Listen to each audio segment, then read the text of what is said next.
Welcome to this video, How to Keep A-List Talent from Exiting Stage Left. I'm David Lee from Human Nature at Work. So what we'll talk about is not only relevant to keeping A-List talent from leaving and reducing turnover, it's also relevant to improving employee engagement and preventing what I think of as emotional presenteeism. So typically presenteeism is defined as decrease in work performance and productivity due to illness and other physical conditions. And this is lack of productivity or diminished productivity due to lack of emotional well-being, lack of emotional engagement. So to get us started, I'd like to tell you a cautionary tale about how one company lost an A-list player, the story of Courtney. Now, Courtney's not a real name, but I wrote an article about this, and I'll give you a link later. And wanted to protect her identity, so use the term Courtney. So I met Courtney at a conference presentation that I did years ago it was actually on using storytelling to make a more compelling employer brand, as well as a more interesting new hire orientation. And Courtney really stood out in the group, just real positive energy, eager learner, clearly enthusiastic about her work, about her profession. And so I linked in with her on LinkedIn and reached out to her, I don't know, a year or two after the program just to see how she was doing. And also because I'm always interested in hearing from employees, especially millennials, about what they notice in their interactions with their supervisor, with their employer, and how that affects their level of engagement. And I was surprised to hear that she no longer was working at the company that she was when I met her because she loved her job so much. And I asked her if I could interview her for an article, which she said I could. And it was a real poignant tale that illustrated what happens both when managers aren't really mindful of their interactions with employees, and also about the importance of having conversations, ongoing conversations with employees about how happy they are in their work. Are there things that could be changed to make them even more committed to being there, things that you could be doing to help them bring their best work forward, etc. And so in the article, here's the passage. When Courtney told her manager she was leaving, every senior leader she had worked with in the company pulled her into their office asking what it would take to change her mind. One even said she could, quote, write her own ticket and he would make it happen. The only ticket Courtney wanted, though, was her ticket out. And it was too little too late. So how do you avoid having your own Courtney situation?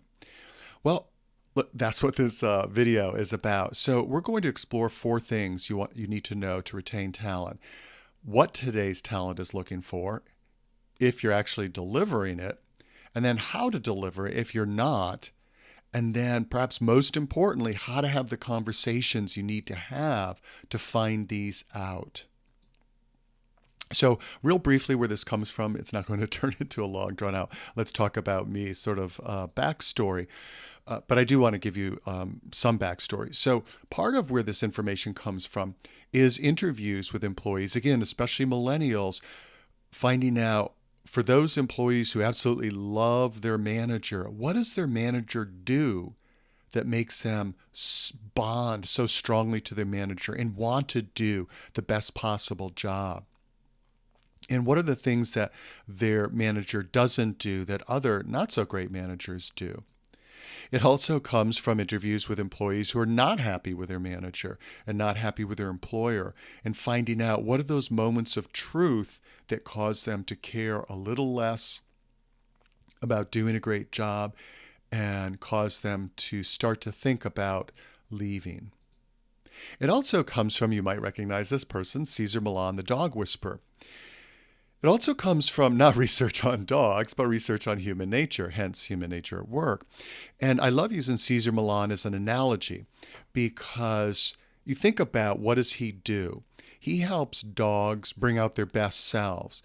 And oftentimes, and most of the time actually, he is called in to work with dogs whose owner sees them as being sort of a problem child, that there's, quote, something wrong with Fido.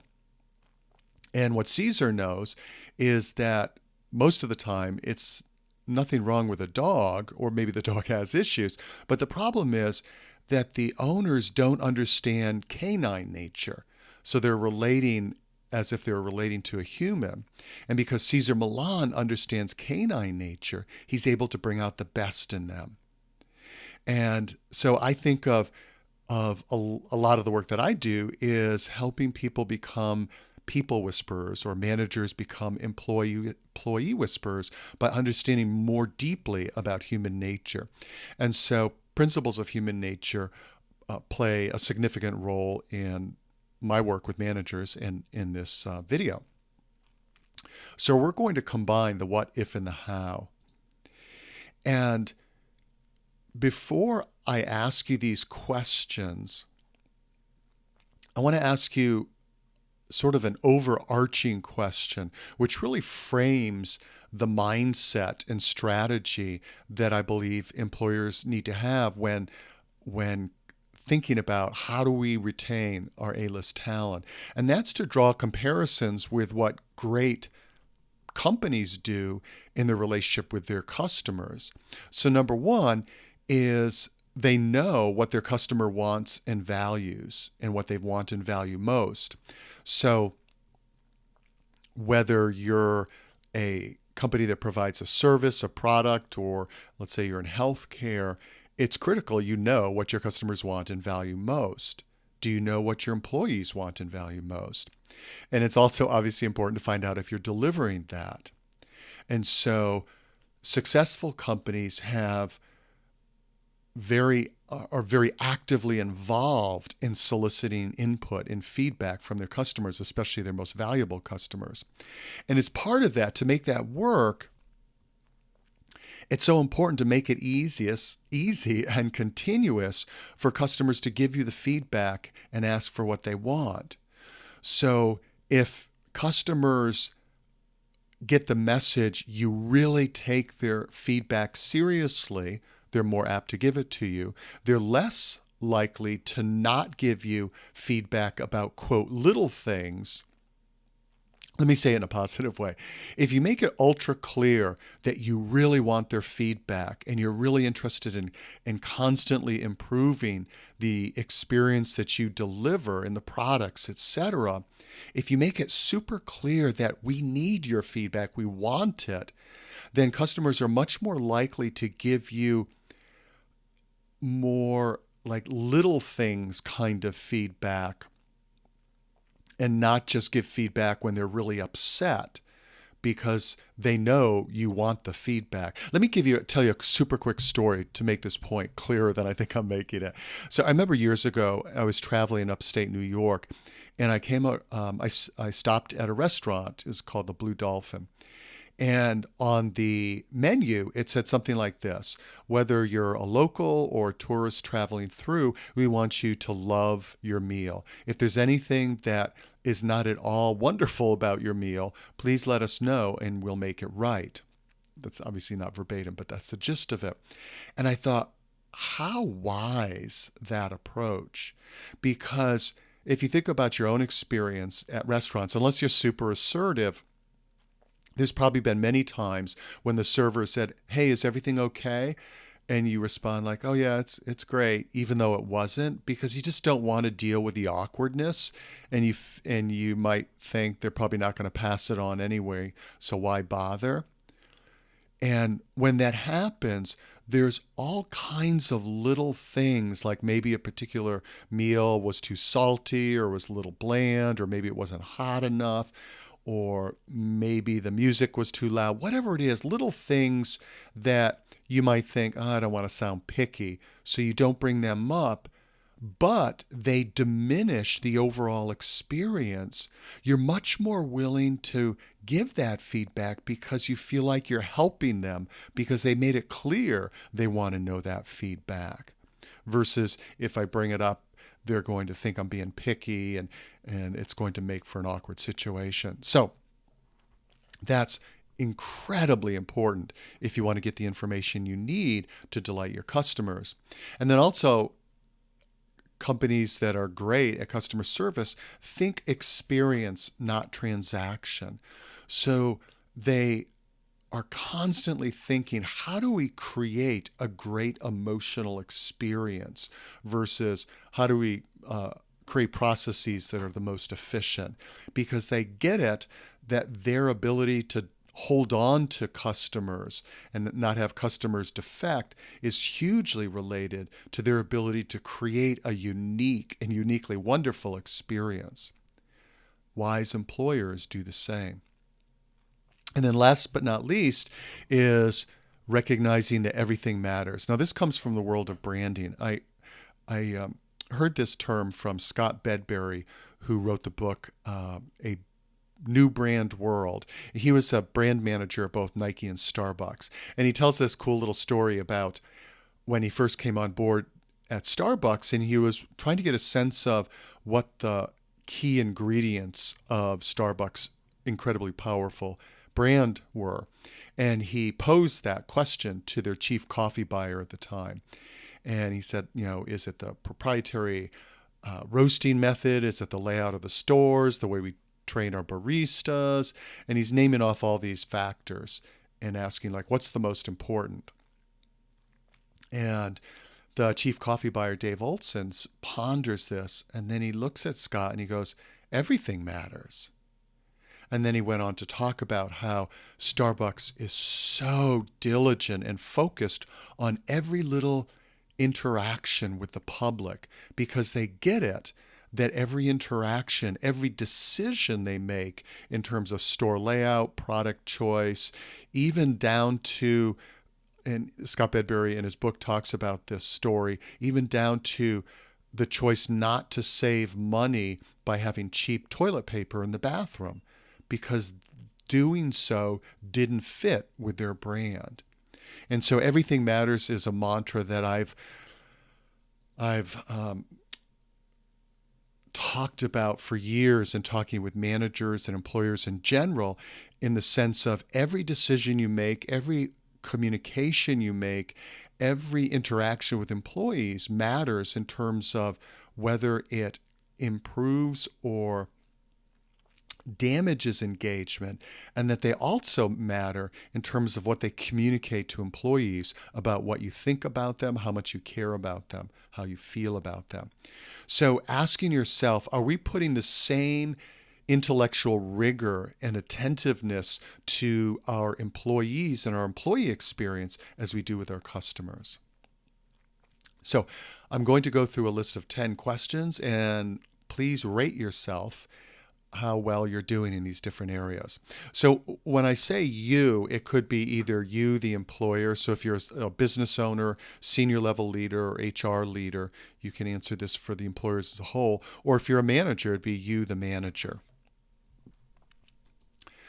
And the reason why it's so important to be asking you, the manager, is that Gallup's research shows that managers account for 70% of an employee's engagement level. So think about that. All other factors combined account for less than half of the impact that a manager has. So ground zero in terms of improving engagement and reducing turnover is the manager. So question number 1, do you enable employees to have accomplishment, progress, and mastery, a regular experience, rather than having these continually thwarted by organizational obstacles, poor communication, lack of resources, managerial ineffectiveness, and poor onboarding processes? A short way of saying this is a takeoff on an old Wide World of Sports commercial from decades ago. But if you don't know this commercial, you can see it on YouTube, where the saying is, the thrill of victory or the agony of and the agony of defeat. And the agony of defeat is this skier plummeting down a mountain, like doing cartwheels and equipment flying all over the place. And so a short way of saying this is, do you set your employees up for the thrill of victory or the agony of defeat? And actually, a quick aside, I was talking about this important driver of employee engagement and retention to a hospital system out west. And I mentioned the thrill of victory and the agony of defeat. And I said how I got a kick out of how this comedian said this poor skier who, world-class Olympic level skier, and he gets immortalized as the agony of defeat. Well, during a break, or actually when my program was over, this man came up to me and he said, "You know the skier in the agony of defeat?" I'm like, "Yeah, poor guy." He goes, "You don't have to worry about him. That's my cousin, and he gets residuals on whenever that commercial plays." So he's doing okay. This, I believe, is quite possibly the most important thing to get right if you want to retain your A-list talent, because you think about yourself. You're A-list talent, right? That what's more frustrating than to not be able to be excellent? What's more frustrating than knowing that you're only doing a fraction of the quality of work that you can do because of all those obstacles that are identified or referenced in that question? Or if you, at the end of the day, you feel like you only were able to do like B or C level work because you don't get the training you need, or whatever it is, and just how demoralizing that is. Conversely, that thrill that we get when we're experiencing self-efficacy, when we're doing whatever we're doing, incredibly high level of performance. And so even though this factor is important for all employees, I believe it's especially important for A-list talent. So ask yourself, rate yourself from, maybe give A, B, C, or D. Number 2, do you actively involve employees in solving problems and making improvements? I think of humans as being like cats, and the difference in energy level between house cats and outdoor cats. Even though they're the same species, outdoor cats have a whole lot more vitality and energy in them. House cats, after a while, their activity level is like a throw pillow. Why is that? Well, I mean, I don't have to explain it, right? That outdoor cats have a lot of novelty in their life, and they're constantly have opportunities, new stimuli, new things to explore, and so their energy level is high. Well, it's the same thing with us. The more we have the ability to figure things out, to solve problems, to be actively involved in coming up with solutions and figuring things out, the more active we are. It's sort of like going to a seminar where it's just a lecture versus you have exercises and activities to do.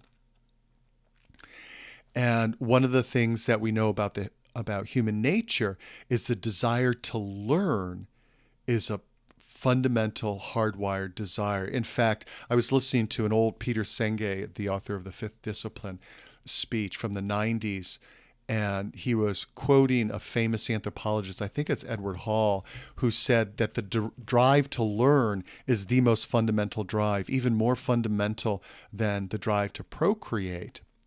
And you think that makes sense because it emerges from the beginning, with babies, small children, and procreation comes later. So you think about, you don't have to bribe your baby or small child to want to learn to walk or to tie their shoes or do all the other exploration and learning stuff that small children do. It's the drive to learn and solve problems is hardwired into the nervous system. So are you satisfying that? And again, the most talented employees are especially wanting to use their brain at work and solve problems and be creative. Number 3, do you hold people to high standards of performance and behavior so employees feel proud of their employer and get to work in a culture of excellence?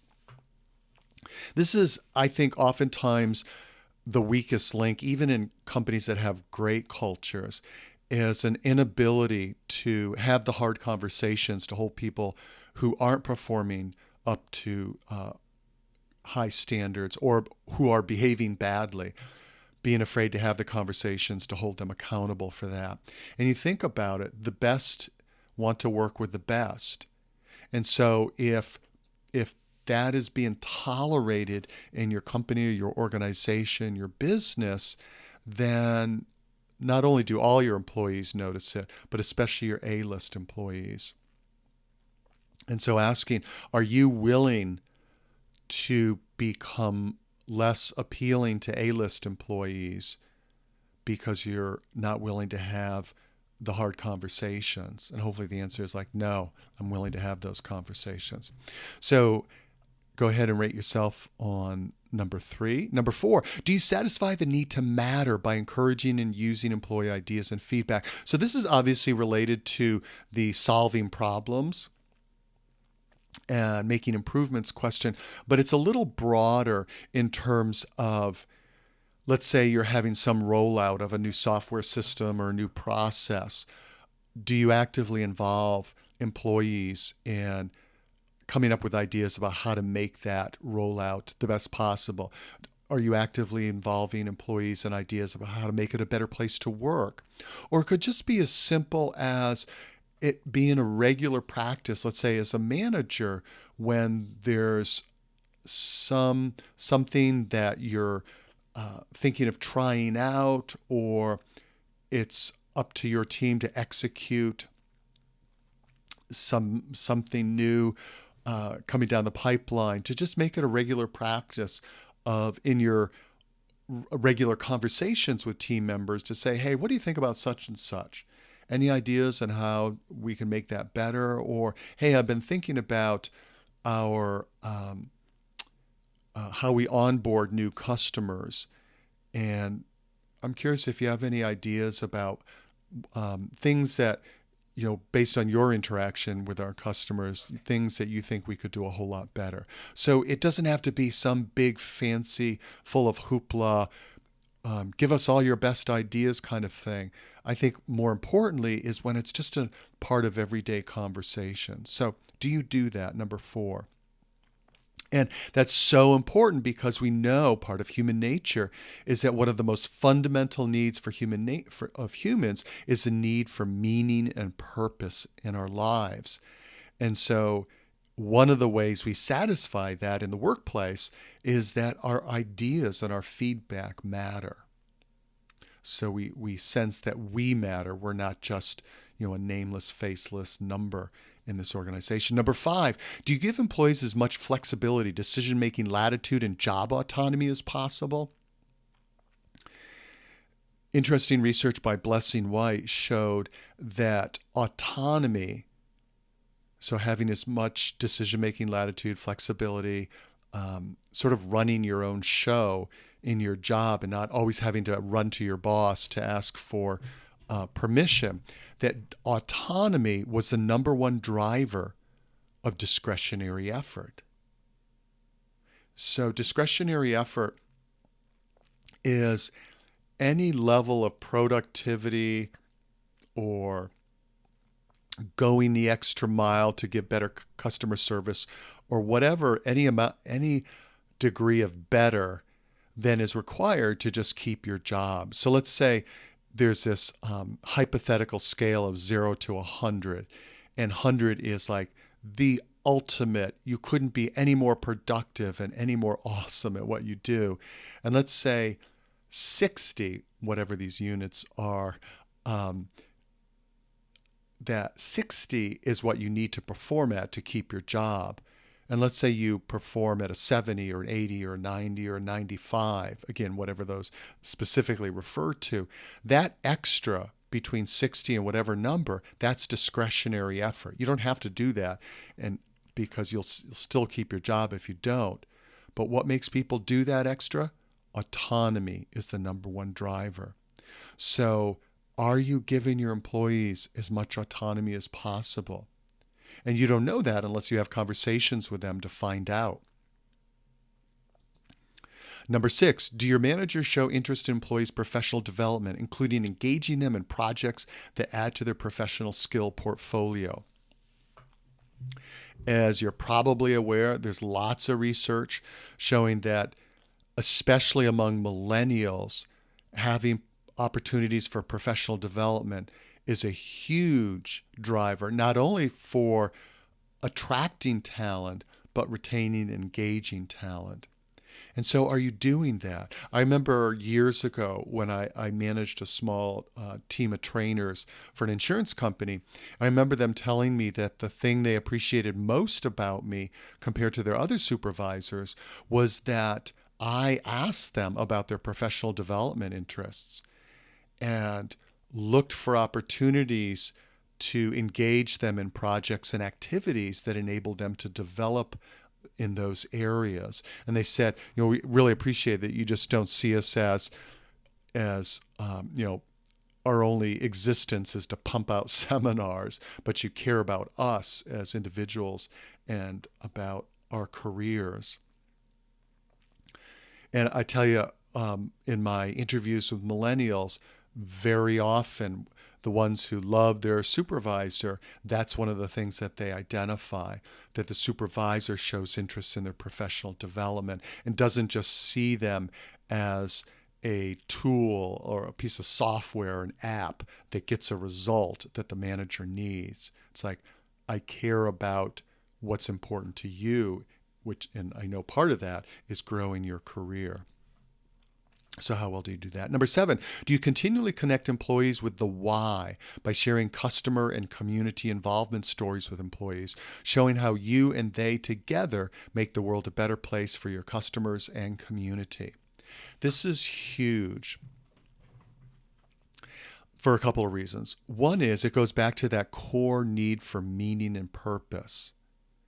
And that's one of the primary differences between employee experiences where they're just going through the motions and collecting a paycheck, and employees who are passionate about doing a great job and are passionate about looking for ideas to help their employer provide better customer or patient experience or make a better product or whatever it is.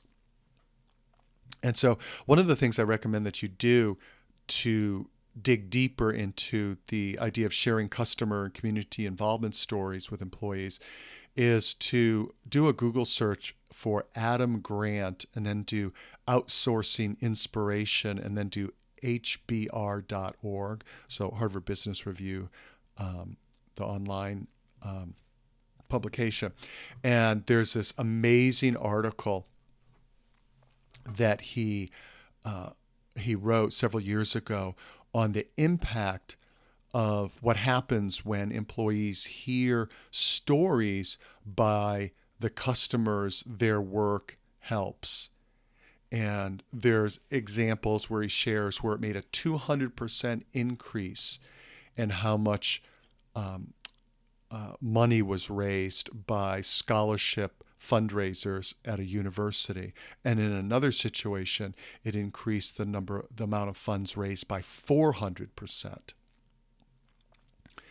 So are you sharing stories with employees on your website, in company meetings, one-on-one, or small team meetings and one-on-one conversations, which communicate, this is what we're doing that makes the world a better place. This is what you and your colleagues do that's making a difference in the world. And again, back to millennials, since millennials more than any other generation were raised by parents who exhorted them to make a difference in the world, to make the world a better place, they're very tuned into, am I working for an organization that makes the world a better place? And do I have opportunities to do that? Also, one quick thing related to the why. The more employees feel connected to your mission and vision and feel a sense of purpose, the less likely they are to sweat the small stuff. the less likely they are to get caught up in day-to-day dramas.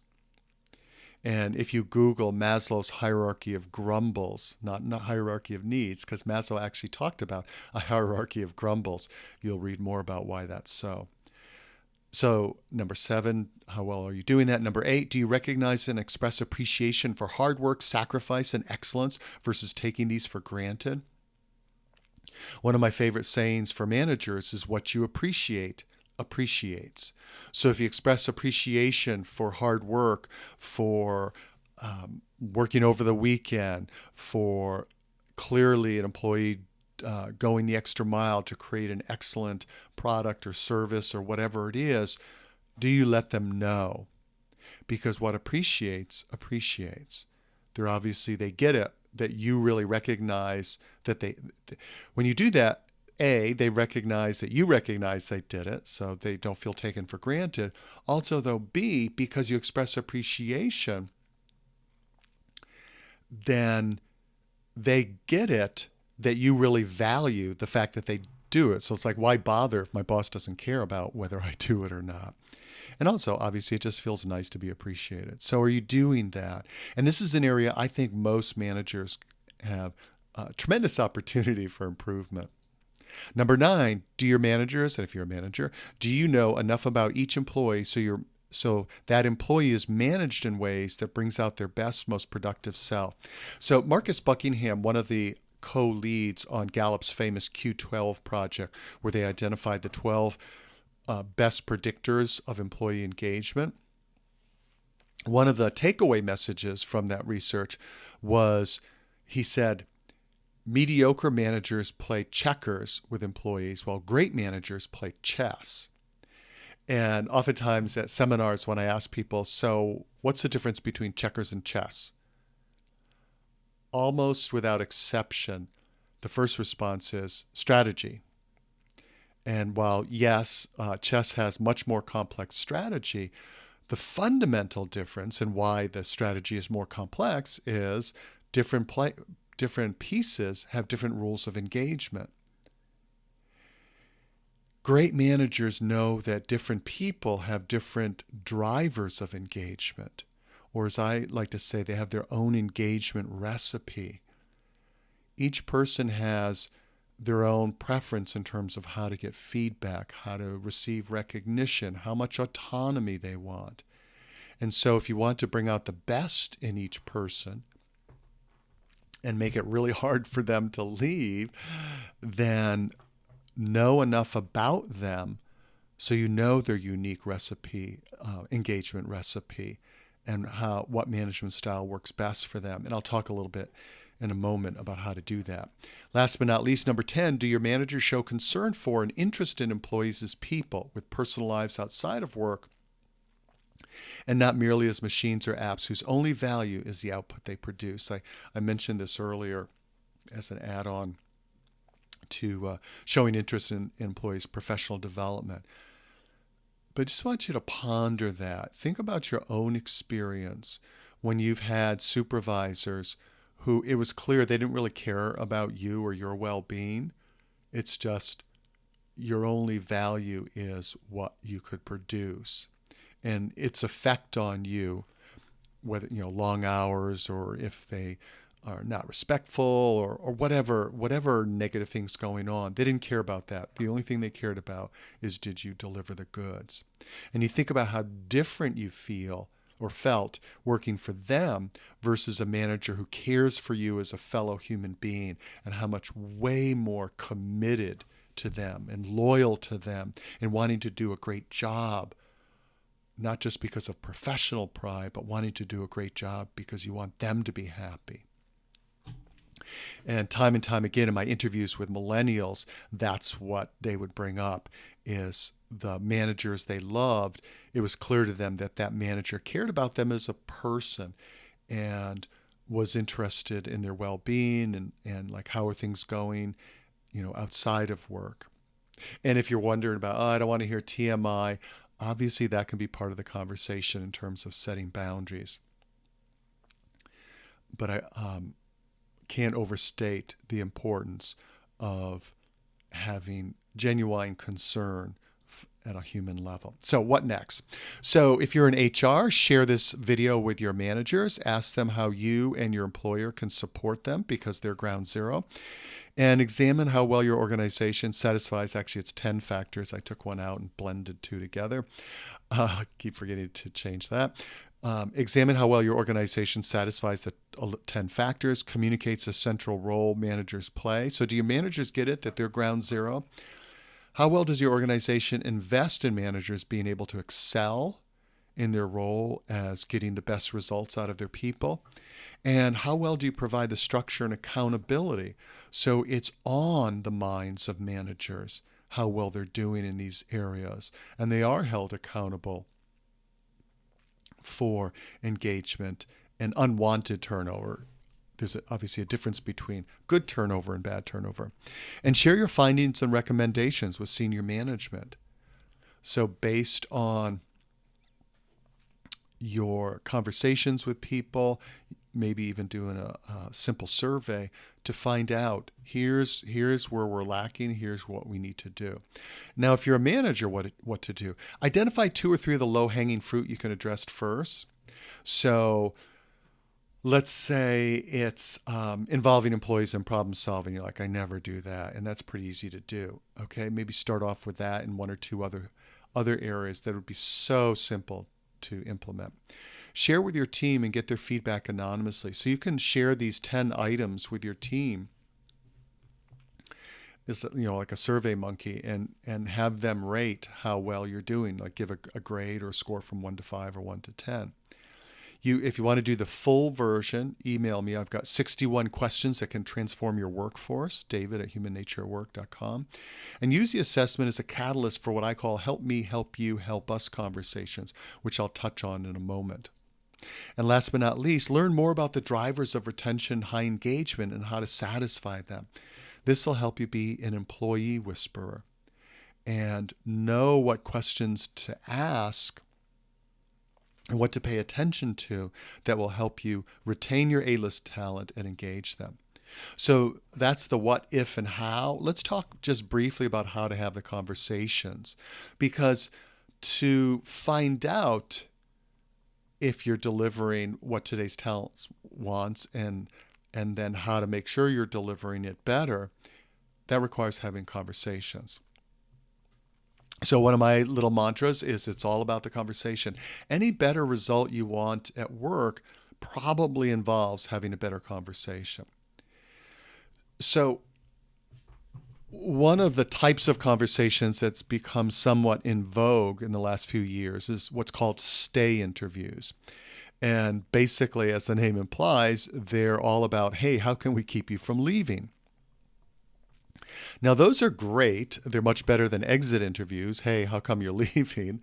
That's a little late. But well, actually, let me just go through this and then I'll say my concerns. So this is from an outstanding video, The Power of Stay Interviews with Dick Finnegan on YouTube, that I highly recommend that you watch. He's got some great stories, great research. He says he's found over the years that these 5 questions will do the trick. What do you look forward to each day when you commute to work? What are you learning here? What do you want to learn? Why do you stay here? What could cause you to leave us? And what can I do to make your job better for you? He says he's found those are all that you need to ask. So I think there are other questions that would be really helpful, and I'll talk about that in a moment. But okay, let me back up for a second.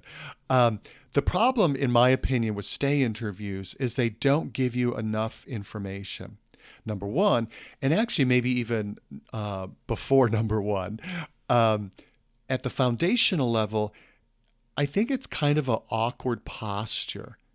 So you think about this, and I'm actually working on an article right now about this, where stay interviews are kind of like begging, like, what can we do to keep you to stay? Which is kind of a weird posture, emotional or psychological posture for a manager to be in, because a good managerial employee relationship, they both should feel like they're benefiting from it. And it should be a win-win. So So on one side of the continuum, there's performance review conversations where unfortunately most employees feel like they're being treated like a kid, and the supervisor is the person in power. And then stay interviews, it's more like the employees in a position of power, and the supervisor is, imploring them not to leave and what can I do to get you to stay. That's why I like help me, help you, help us conversations. Now, after all this thing I said about imploring and begging, then what do? I use this iconic scene from Jerry Maguire where he's begging Cuba Gooding Jr., help me, help you. If you've never seen that scene, it's funny, but it's more painful than funny. So help me, help you, help us conversations are sort of like that, but they're not begging. They're very much, we're two adults here and we share a common vision. And so I love this combination. Originally, I just called them help me, help you conversations. But I added the help us because I felt like it's important to keep in mind the end goal in these conversations is that for us to make the biggest contribution to our employer. That's the only reason why we're here, why we're being paid. If we didn't provide value, we wouldn't be paid. We shouldn't have a job. My job as your supervisor is to help you perform at your best and have the best possible work experience and contribute the most. So I want to make sure I hear from you how together we can make that happen. And so in that conversation, you see, you've already read these, I'm sure by now, the unique engagement recipe. So this is where knowing the different drivers of employee engagement and finding out what ones are most important to them and are they being met? And if not, how can together you create a work experience where those are met. So let's say the person says, I really feel like my work matters. I feel like I get all the tools and resources to do a great job, et cetera, et cetera. But my goal is to be a leader of an organization. I don't feel like I'm getting opportunity to learn and grow those skills. Like, okay, let's get together and work on how to make that happen. Number 2, obstacles and deal killers. So in the help me, help you, help us conversation, it includes that, some of the focus of stay interviews, like what are we doing that makes you want to leave? But it's what do we do that's keeping you, that might be preventing you from doing even more awesome quality work? So that, and then number 3, managerial style. What am I doing that makes it hard for you to do your job well? And specific questions around management. So can you give me some feedback on the way I do feedback? Are there things that I do that are useful, things that I do that are not useful? And there's a whole lot more depth to that. So this is just a very brief overview. But let me give you an example of me doing a version of this, of the help me, help you, help us conversation. So when I inherited my small team, training team at the insurance company, I said something like this. I said, obviously my job is to bring out the best in you. So, our team does the best possible work for the organization. So if I'm not doing that, I'm not doing my job well. So if I do things that make it hard for you to do your job well, or just really frustrating or difficult, please let me know, because I don't want to be doing those. Also, even though I would never on purpose say something that was hurtful, since I'm human, I might accidentally do that. Please let me know. And so that's an example of opening up the conversation, opening up a dialogue around help me, help you, help us. Now, as you probably gather, they didn't suddenly start giving me feedback because A, they didn't know me yet, and B, they'd been working long enough to be rather skeptical about the idea of giving their boss negative feedback, since most bosses aren't really particularly receptive to that. So again, that's a whole other topic, but I do want to give you an idea of the Help Me, Help You, Help Us conversations, and then other issues. So this is where you could fold in other things that are going on in the organization. Like, and hey, Sam, what about the restructuring in terms of, Department A and Department B and how we work with them? What are your thoughts about how that's working, or what else do you think we could do to make sure the best of the best doesn't leave for the competition? So that's a brief overview of how to have the conversation. I will put a link to, I've got another video that is all specifically about Help Me, Help You, Help Us conversation. So it goes into more detail. So what to do next? Learn more about stay interviews and Help Me, Help You, Help Us conversations. You can Google stay interviews, and then I'll have the link to that video. And I'm also, again, working on an article. Help managers develop the skills to engage employees in these in conversations skillfully. So this is where investing and constructive conversation and constructive feedback skills is really worth it, because just asking questions isn't going to get managers, or if you're a manager, isn't going to get you the information that you need. I've spent 30 plus years now on the whole area of how do you make it emotionally safe or psychologically safe for people to be honest and open and non-defensive and candid. And it's not something that you learn overnight. And I believe most people don't know how to create great levels of psychological safety. And especially in the workplace, when you're a manager and you have position power, it's understandable that employees are reluctant to speak candidly. So it takes even higher level of skill level than if it's peer-to-peer. So that is that. To reach out and ask questions, or for more information on Help Me, Help You, Help Us questions and the 61 questions that can transform your workforce, that the extended play version, if you will, of the 10 questions in this program, either email me, David@HumanNatureAtWork. Also, if you want to keep up to date with articles that I'm writing, you can either sign up on the website, humannatureatwork.com for e-zine, or you can connect with me on LinkedIn. So I hope this has been helpful. Feel free to reach out. I love this material, love talking with people about their specific application of how do you bring out the best in people. So hope to hear from you.